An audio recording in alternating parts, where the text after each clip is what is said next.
Major cybersecurity news. This is a roll-up for the past month. There's been so much stuff. I'm Mike Kramer, for those of you who don't know. I've been in IT for over 20 years, cybersecurity for at least 15. That's all I do now is cybersecurity. The news that I stay on top of every day anyhow. Figure why not share it with you guys. So in May, let's get right into cybersecurity news. A lot of stuff happening last month. It's absolutely crazy. So in May, big stories such as Stark Industries. It was an internet hosting firm that was performing some major DDoS attacks starting 2 weeks before Russia invaded Ukraine a while back on various enemies of Russia, and research showing how your Wi-Fi router doubles as an Apple AirTag, which allows tracking and stuff like that. So much cyber news comes out daily. I tend to cover the biggest or most interesting stories that I'd like to share just so you don't miss them. So May 29th, the largest botnet ever taken down. The U.S. Department of Justice said that they arrested the alleged operator of 9/11 S5. That was a 10-year-old online anonymity service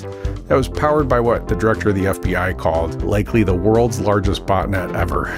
So the arrest coincided with the seizure of 9/11 S5 website and supporting infrastructure, which the government said turned computers running various free VPN services. So beware of any free software that you see. Do not download and install unless you know exactly what it is and can validate it.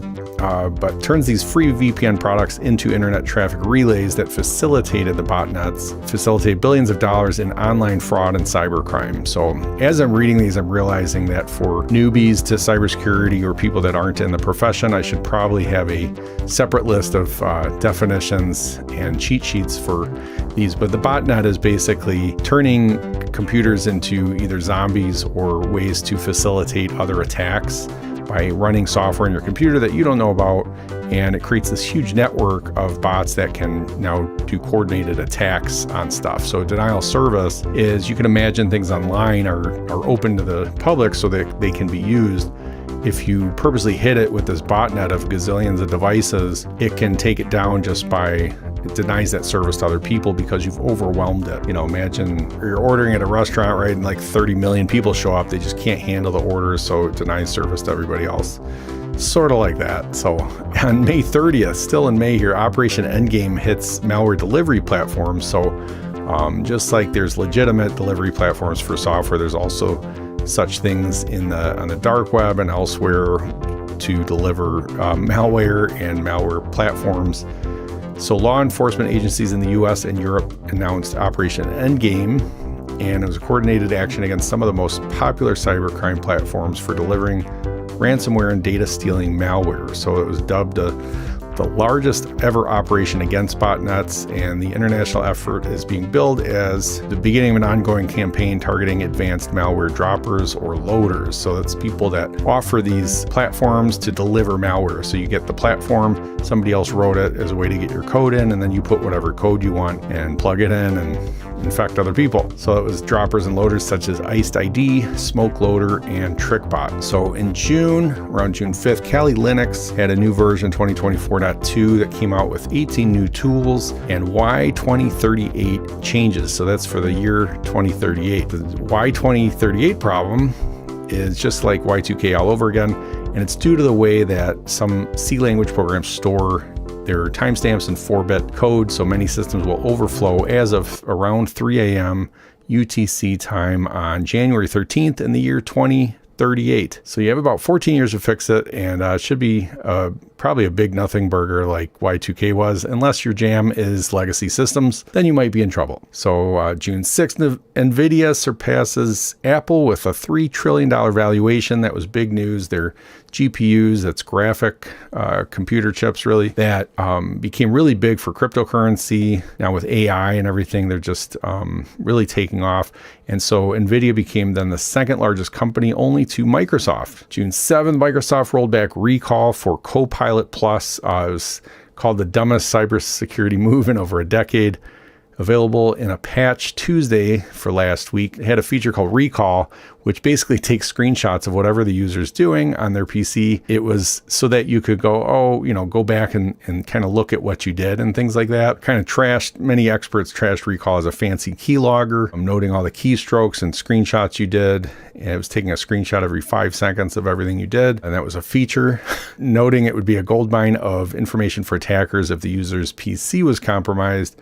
With malware, Microsoft countered that Recall snapshots never leave the user's system, and that even if attackers managed to hack a Copilot Plus PC, that they would not be able to exfiltrate the data on the device. But the claim rang hollow after former Microsoft threat analyst Kevin Beaumont detailed on his blog how any user on the system, even a non-administrator, can export Recall data and get a hold of all that stuff, which is just stored in a SQLite database locally. June 7th, data warehousing firm Snowflake was attacked starting probably back in April. They figure as many as 165 customers of Snowflake, including Pure Storage, are said to have had their information potentially exposed as part of an ongoing campaign designed to facilitate data theft and extortion. And operation has broader implications than what was previously thought.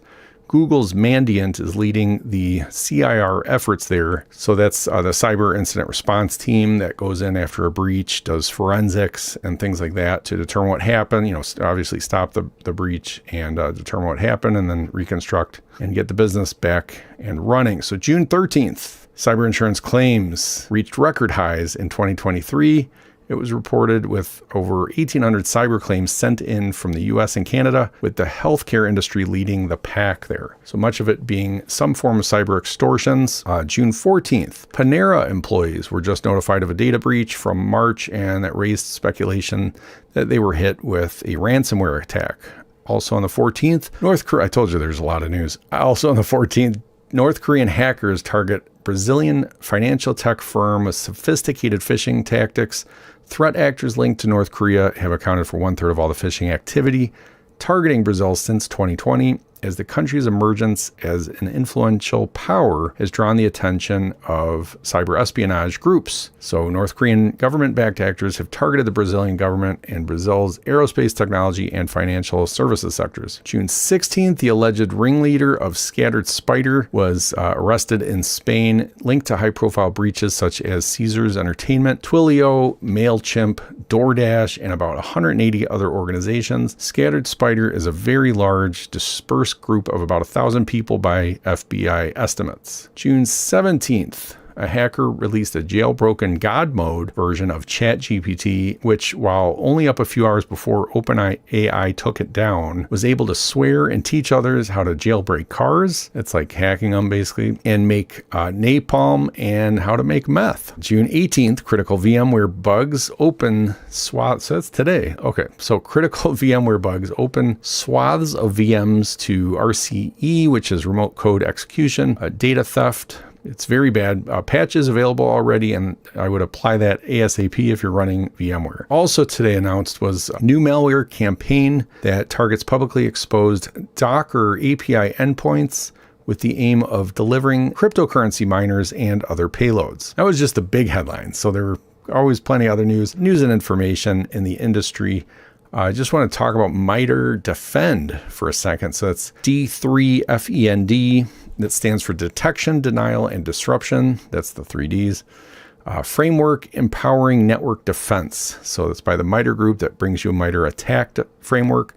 In June of 2021, they came out with this MITRE Defend. It was still in the early stages.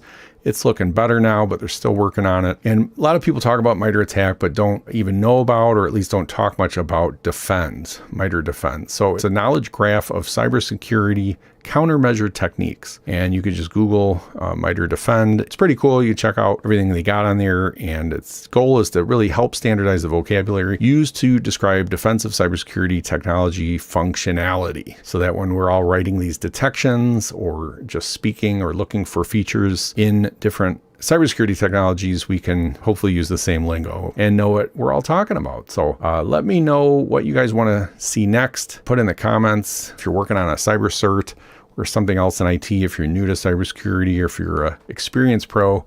I'd love to hear from you. So just hit me up. This is all I do all the time. All my energy is focused on this now. Just wanted to kind of share my experience and some news with you. So stay safe, and I'll see you guys later.